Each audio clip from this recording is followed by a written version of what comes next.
Hello, everybody. This is Monica Heltz with your daily Fishers Health Department update.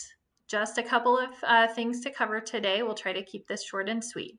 First of all, we continue to see a rise in our case numbers. We'll continue to watch those numbers probably rise as we get in more of our backlog data. We do still have about 800 results that we're waiting on that have been waiting for more than 3 days. So I'll continue to keep you updated on our testing site data on that front.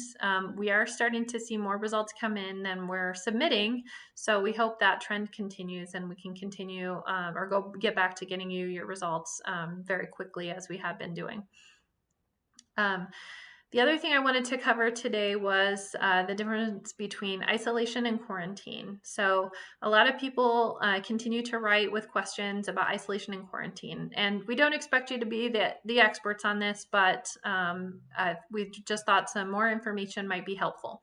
So isolation is for when you're sick. So if you have COVID, then you will be placed on isolation. That period of time should be 10 days long at a minimum. It starts from the day that you first start having symptoms or the day you're tested, depending on which came first.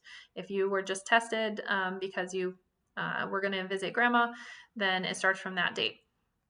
So after 10 days, if your symptoms are improving and you're not having a fever, then you can go off of isolation. You can return to the community. You can go back to work and do all the things that you normally do.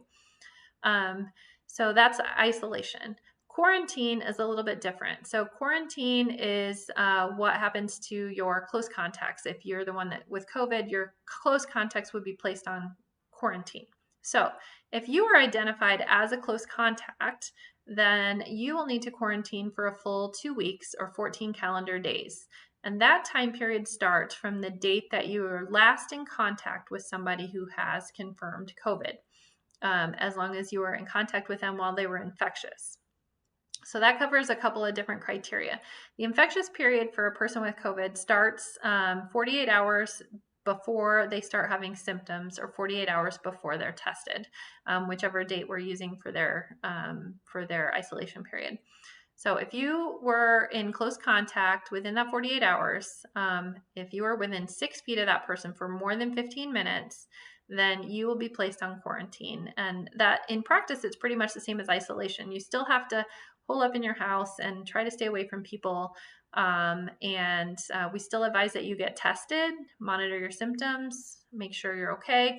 But again, stay out of work, stay out of school activities, stay away from your friends for the full 14 days that you're on that quarantine period.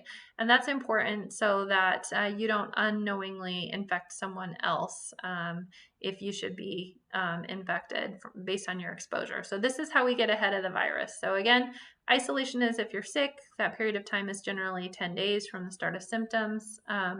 Quarantine is if you're exposed, you're not sick, but somebody you were with had COVID, and you need to quarantine for the full 14 days, starting from the date that you were last exposed.